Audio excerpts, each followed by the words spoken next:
আসসালামু আলাইকুম, সবাই কেমন আছেন? আশা করি সবাই ভালো আছেন। আলহামদুলিল্লাহ আমি অনেক অনেক ভালো আছি। তো বন্ধুরা, আপনি নতুন প্রবাসে যাচ্ছেন।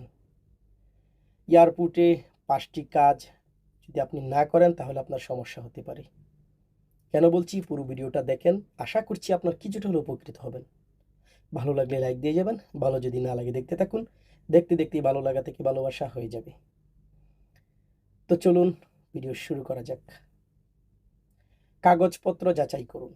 প্রথম যে বিষয়টা। কেন বলছি জানেন?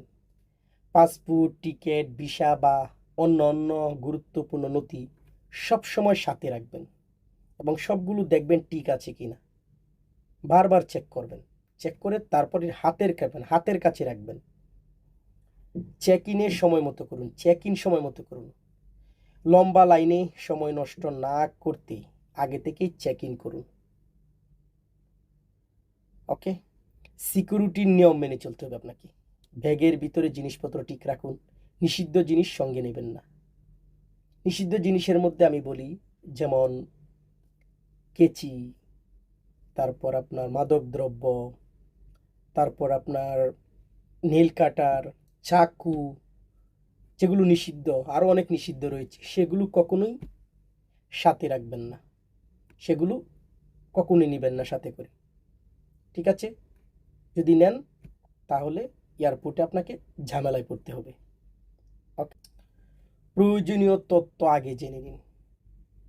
তার মানে হলো গেট নাম্বার কত, কোন গেট দিয়ে আপনি যাবেন, ফ্লাইটের সময় কয়টায়, বর্ডার কন্ট্রোল প্রক্রিয়া ইত্যাদি আগে থেকেই জেনে রাখুন।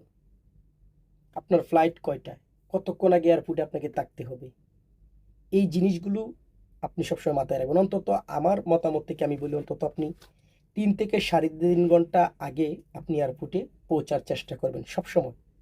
তাহলে আপনার জন্য ঝামেলা হবে না। এরপর আপনার টিকেটে আপনার আপনি যখন আপনি যদি কোনো সমস্যা হয়, তাহলে এয়ারপোর্টের মধ্যে অনেক হেল্প ডেস্ক আছে, তাদের সাথে যোগাযোগ করবেন, তারা আপনাকে বলে দিবে। তারপর বোর্ডিং পাসটা যখন দিবে, বোর্ডিং পাসে কিন্তু লেখা থাকবে আপনি কত নাম্বার গেট দিয়ে আপনি বিমানে যাবেন। ওই গেট অনুযায়ী আপনি যাবেন। না বুঝলে আপনি অন্যকে জিজ্ঞাসা করবেন। ওকে? শান্ত ও মনোযোগী থাকুন। এই জিনিসটা খুবই গুরুত্বপূর্ণ একজন প্রবাসীর জন্য। হঠাৎ সমস্যা বা দেরি হলে প্যানিক করবেন না। এয়ারলাইন স্টাফের নির্দেশ মেনে চলুন। তার মানে হলো, অনেকেই আছেন যে আপনার ধরুন ফ্লাইট 3.5 ঘন্টা আগে যাওয়ার কথা, আপনি একটু আগে মানে একটু লেট হয়ে গেছে। আপনি তাড়াহুড়া করবেন না। আপনি যান, তাদেরকে বুঝান, কথা বলেন। কারণ অন্তত আপনারা এয়ারপোর্টে যাওয়ার পরে দেখবেন যে বিমান ছাড়ার আগে কিন্তু বিমানের কর্মকর্তারা অনেকেই আছেন, তারা এসে জিজ্ঞাসা করে আপনি এই ফ্লাইটে